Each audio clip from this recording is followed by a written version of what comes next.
ఒక సినిమాకి హీరో మార్కెట్ను బట్టి బడ్జెట్ పెడతారు. హీరో కాల్ షీట్స్ని బట్టి షూటింగ్ షెడ్యూల్స్ ప్లాన్ చేసుకుంటారు. సినిమా కంప్లీట్ అయితే ప్రమోషన్ బాధ్యత అతను తీసుకోవాల్సి ఉంటుంది. రిలీజ్ తర్వాత హిట్ అయితే ఎక్కువ శాతం హీరోకి మాత్రమే క్రెడిట్ వెళ్తుంది. కానీ అందరూ దూరి ఇది టీం వర్క్ అంటారు. సినిమాకి లాభాలు వస్తే హీరోకి అంటూ ప్రత్యేకంగా అదనంగా ఏమీ చెల్లించరు. అవన్నీ డిస్ట్రిబ్యూటర్లు, నిర్మాతలే పంచుకుంటారు. మరి సినిమా ఫ్లాప్ అయినప్పుడు మాత్రం హీరో ఎందుకు తిరిగి డబ్బులు చెల్లించాలి? అందులోనూ తాను తీసుకున్న పారితోషికంతో మేజర్ భాగం ఎందుకు రిటర్న్ ఇవ్వాలి? ఈ ప్రశ్నలు అందరినీ వెంటాడేవే. హీరో అనే కాదు, సినిమాని ఒక్కసారి అమ్మేశాక నిర్మాతలు కూడా నష్టపరిహారం ఎందుకు చెల్లించాలి? అగ్రిమెంట్లో ఇవన్నీ ఉంటాయా? అందుకే బయ్యర్స్ ఛాంబర్ని ఆశ్రయిస్తారా?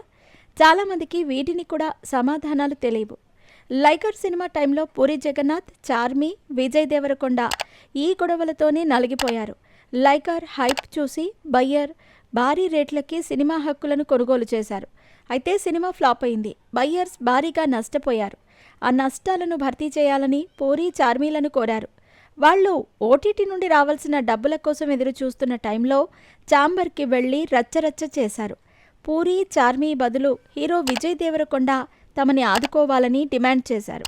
వాస్తవానికి విజయ్కి ఈ సినిమా కోసం 20 కోట్లు ఆఫర్ చేశారని అప్పట్లో టాక్ వినిపించింది.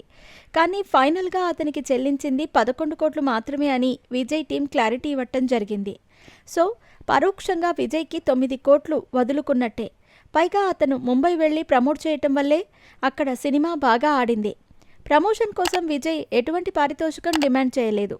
కానీ అతన్ని కూడా ఈ వివాదంలోకి లాగారు బయ్యర్స్.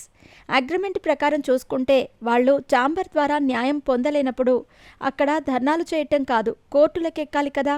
అలా చేయలేదు. కోర్టుకు వెళితే సింపుల్గా ఆ కేసుని ఆరంభంలోనే కొట్టేస్తుంది.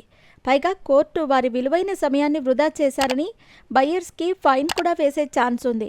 సో లీగల్గా కోర్టుకెక్కినా బయ్యర్స్కి వచ్చేది ఏమీ ఉండదు అని దీన్ని బట్టి అర్థం చేసుకోవచ్చు. కానీ ఇండస్ట్రీలో రిలేషన్స్ అనేవి చాలా ముఖ్యం. హీరోకైనా దర్శకుడికైనా. అందుకోసమే సామరస్యంగా సెటిల్మెంట్లు చేసుకుంటారు. నిర్మాతలు ఎక్కువ రేట్లు కోట్ చేసినప్పుడు నష్టాలు వస్తే కొంత భాగం అంటే 20-30% వెనక్కి ఇవ్వాలనే రూల్తో అగ్రిమెంట్ చేయించుకోవచ్చు. అందుకే పూరి కూడా ఆ టైంలో కొంత భాగం వెనక్కి ఇస్తాను అని హామీ ఇచ్చారు. కానీ ఈలోపే బయ్యర్స్ నానా రచ్చ చేసేశారు. చూస్తూ ఉంటే ఇప్పుడు యంగ్ హీరో సినిమా విషయంలో కూడా ఇదే సీన్ రిపీట్ అయ్యేలా కనిపిస్తోంది.